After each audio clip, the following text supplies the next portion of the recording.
Hey, how are you guys today? I'm back. This is Leanne Price. I'm reading you chapter 5 of my book, My Truth, a spiritual autobiography. Again, Amazon.com, Books a Million, BarnesandNobles.com, all online. $12 if you would like to purchase. Chapter 5 today is trying to get back home. I'm not reading you the whole chapters of the books, just giving you snippets of what you may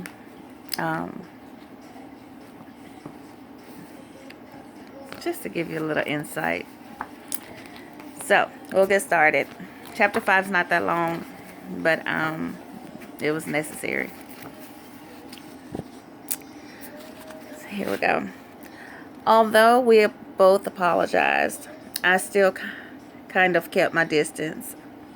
I changed my phone number when I moved in with John to rid myself of all my past, and I just gave my number to female friends and family. I started praying and talking to God. John told me I should concentrate on the wedding and finding us a place to stay. So that's what I did. Our wedding was going to be at his church on July the 21st, 2012. I had like 45 days to get ready. My new car was still driving good. I had just bought a new radio before I left Mississippi, and John gave me his GPS system to make it and get around Texas.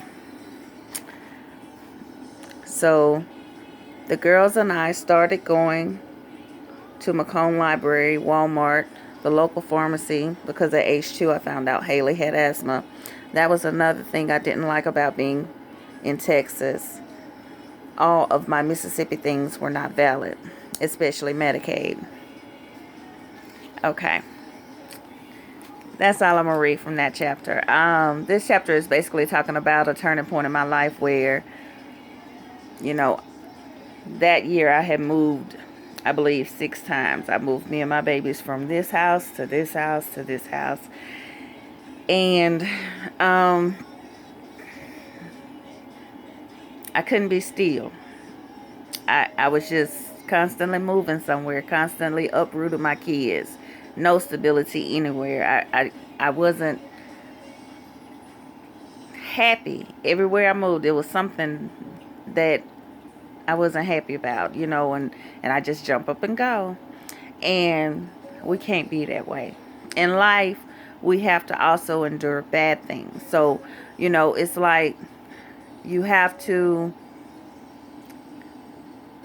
weigh out your options. Like you have to weigh out things. Like I didn't get a piece of paper out and say, well, this house has all these things and it doesn't have this. I didn't do my good and bad report. I didn't even care because I was just like, okay, I can move, so I can do that. Let's just go. I didn't think about my children and how it would affect them from moving place to place, even though they never actually switched schools, because I was in one place long enough for them to even go to a different school, because this all happened within the beginning of the year to the summer, and then it was done and the school year started and we were back in Purvis.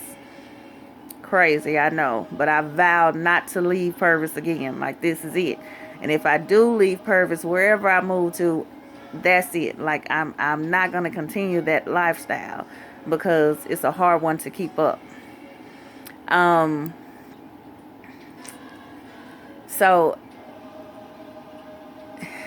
in this chapter, life was crazy for me because God was trying to talk to me, and I felt like I was doing what he wanted me to do by getting married. Okay, well, I'm not saying that God is against marriage. I'm not saying that. But what I am saying is that you don't have to be married for God to use you. You don't have to be in the right place in your life for God to use you. God will take something so ugly, like I was, and make it into something so beautiful. And it's okay for you to feel like you're not worthy of him using you, or you can't be the one.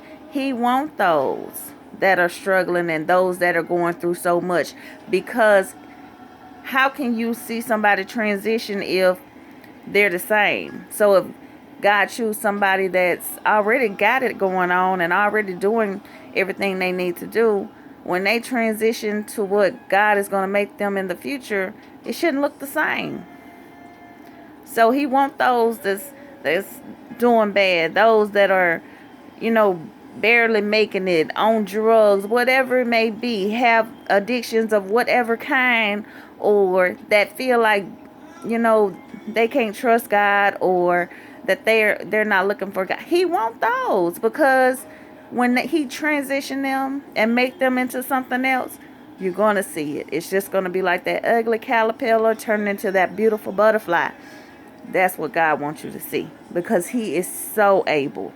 He can move mountains if you allow him. Don't run. Don't be scared. I know I did. I shouldn't say that, because I did too.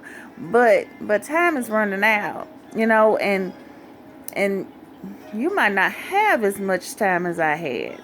And I'm not saying, oh, it's going to be the end of the world, all that. That's not what I'm saying. I'm saying you, specifically, your time is running out.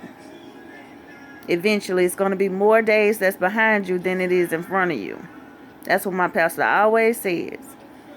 And I believe that. So, please, don't wait till tomorrow. Do what you need to do today to talk to God, to fix whatever it is in your life, so that you can be the servant he needs you to be. Okay? God bless you. God forever keep you. I love you. Bye.